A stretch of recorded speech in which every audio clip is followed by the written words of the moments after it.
welcome to the Udderly podcast where we're going to discuss the public opinion on dairy farming. And we're joined by 3 guests. Hello, I am Dion. Hi, I'm Roxana. Hi, I'm Marianne. And I'm Tamar. And let's dive right in.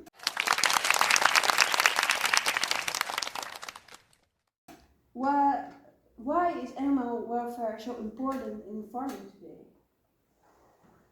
I think it's important because the consumers have an ideal picture in their head of how it should look like, and that influences also if they want to buy a product. For example, if they know that the cows are good cared for, they are more eager to buy the product because they know it's made in good conditions. I don't know what you guys think about it.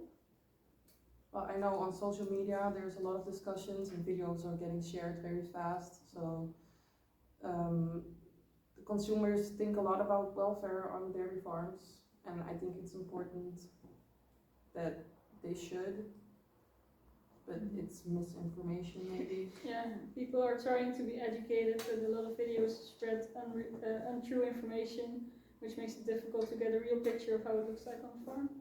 They don't realize that the first thing we see on the internet is not always true. Exactly, Yes, that's what they I just also think. They are a little ignorant in what they see on the internet, and they believe everything they see, even if it's sometimes AI videos or if it's not from the Netherlands but from another country. That's something very important because rules in the Netherlands are very different from rules in other countries. This is my next question. What does good animal welfare look like on a dairy farm according to farmers, but also according to the public? I think good animal welfare means that they're healthy and comfortable in the stables as well, and the beds they're lying on, and the food that they get. And I think that's also in combination with the production of milk, because when a cow is comfortable, then they also produce more milk. Yes. I think the consumer really wants to see the cows in a green pasture, have comfortable beds and a clean environment, and I think most farmers work really hard to make it possible. Yes, they work really hard. There are also a lot of rules made by the government so that the farmers take good care of the animals and make sure that everything is going all right on the farm and that there is no abuse of the animals, but also that the farmers don't abuse the environment and are aware of their emissions and everything. I like calm handling and low stress levels with the cows. Low stress stockmanship is very in trend right now. A lot of people are trying to work their cows with the minimal amount of stress possible.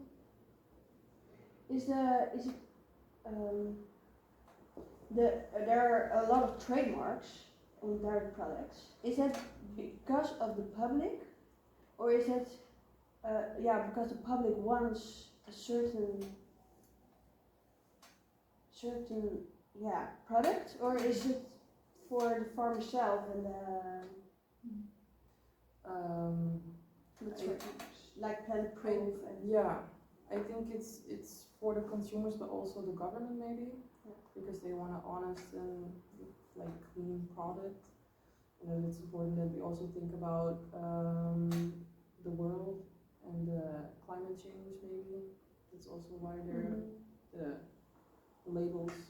Yeah. Is it a certain control on the products, the trademark? I think so. Yeah, I think the government also wants control over how products are made in the Netherlands, so that they know what they sell in their own country or to other countries, because a lot of our products are also sold to other countries, and I think that the trademarks are used to so that the farmers follow the rules, because then they get a trademark, and that's useful for your product because then you get more money for it. Yeah, it's important to notice that the trademark increases the milk price the farmer gets for his milk, so he has to put in more effort to manage the how do you call it? The regulations that belong to the trademark. but they do get extra compensation for it. And I think a lot of consumers like to maybe pay some extra money to see the cows better cared for, or see something that's aligns with their vision of how it should be on the farm. Yeah, I also think that it's for consumers that they just see the product and they see the label and they're like, oh, okay, this is a good product, or the animals are well taken care of. Like for a lot of people, it's important that the cows have access to the pasture so they can go outside. And when the Weidemelk trademark is on there, they know like this cow can go outside and feels better maybe to buy a product which aligns with that view. Yes, but I also think that the consumers are a little bit ignorant in that part, because a lot of consumers want that the cows are better cared for and that they go outside and all the trademarks, but then they see the price and they think, well, I'm not gonna buy the more expensive product, I'm gonna buy the one that's for less money. So I do think that that's also a little bit ignorant of the consumer, and that's also where a little problem lies, because everybody wants that the farmers put in more effort and that they take better care of their cows, but then the consumer doesn't want to buy the product, so it's very hard to find a balance in that situation. Because how do you expect the farmers to put in more effort when nobody wants to buy their product after that? And the cheaper products are mostly from foreign countries. Yes. Where the rules are different than here.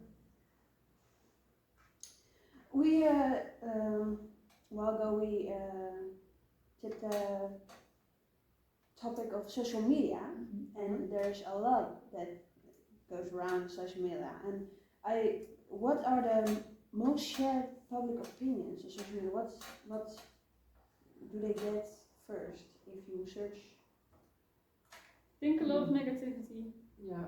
A lot of people just focus on the negative first, and I know a lot of farmers are trying to put out content that shows the real life situation of farms, which often is more positive, but people don't like to focus on positive. They just go to the negative and they believe what they see when they see the negative content. Yeah, exactly. I don't know if you've ever seen it, but like train station or maybe bus stops or big events, there's sometimes a television screen with like a video on it. And then it shows in slaughterhouses, for example, but it's mostly not from the Netherlands. And if you buy products from the Netherlands, it's not where it comes from. And I think that's sharing misinformation, and that the public and the consumer should maybe go to a farm to educate themselves, to show or to look how it really goes on a farm. Yeah, they should do some research on how everything really goes, and not just believe the first thing they see on the internet when they don't know if it's from the Netherlands or not, or if that really is how it goes, or if this is just one specific place where maybe there is abuse, but a lot of other farms there is no abuse and they take really good care of their animals, but that's not what is shown on the internet, so the people don't believe that that is actually what is happening. I heard you're vegetarian. Yeah, it's correct. Yeah. How do you feel about this? Well, I was misinformed too when I was younger. I saw a lot of sad videos about chickens being in small cages and animals being beaten and abused, and that's why I decided to become vegetarian. But now that I've worked on farms and seen a lot more farms, I realized that there was misinformation and a lot of animals are treated way better than that. And it's gotten way better in the last years also. Yeah, so your opinion changed a lot. It changed a lot, yeah. But you still do not eat meat just because of the principle, or? It's more that I'm used to it now. And also I don't really like meat so it kind of, it's fine like this. I might start eating meat again in the future, but I don't have a problem with it. I work on farms, it's not a problem. I think the animals are treated well, and it shouldn't be a problem for people. No, it's not because you think all the animals are abused that you are vegetarian. It's just, You're correct. Interesting. And then last but not least, what are your own experience with the public on this topic? Some nice anecdote or something. Well, there's something very typical happening in my neighborhood. Is there's a house for sale next to a goat farm and it won't sell. It's been listed for months and months and months, and house market is crazy, but the house won't sell just because it's close to the animal farm. Yeah, that's also some research that is done now that people who live nearby a goat farm, they will get no pneumonia. But yeah, there is some connection to it because they see that bacteria that is in the air of the farm is also found in the lungs of the patients, but it's not sure that it is from the farm. It's just the same bacteria, but it's not. They are not sure that it actually is that is actually the cause. But Mostly the people that are getting pneumonia are having some other problems with their health. Yeah, that's also So true. there's always Yeah, not it's not. problem. Yeah, it's not the only cause. It might be a cause of the pneumonia, but it's a part of. It's also, like you said, with other health problems or with car emissions that make the air filthy. And yeah, I don't think that the research has done enough yet to conclude that that is the cause of pneumonia when you live nearby a farm. Especially because it's not done on actual farmers themselves who are No. very rarely sick, only the Yeah. people in the surrounding area. Yeah. In the research, there's also a very little percentage that's infected with bacteria. That's true. Yeah, my boss who has worked on a goat farm all his life, he doesn't get sick from it, so I don't understand how the people that live around it do get sick and think it's from the farm when the people that work on the farm never get sick from it. Exactly. And to go back to, cows and milk production and stuff, a lot of people also don't know where milk comes from.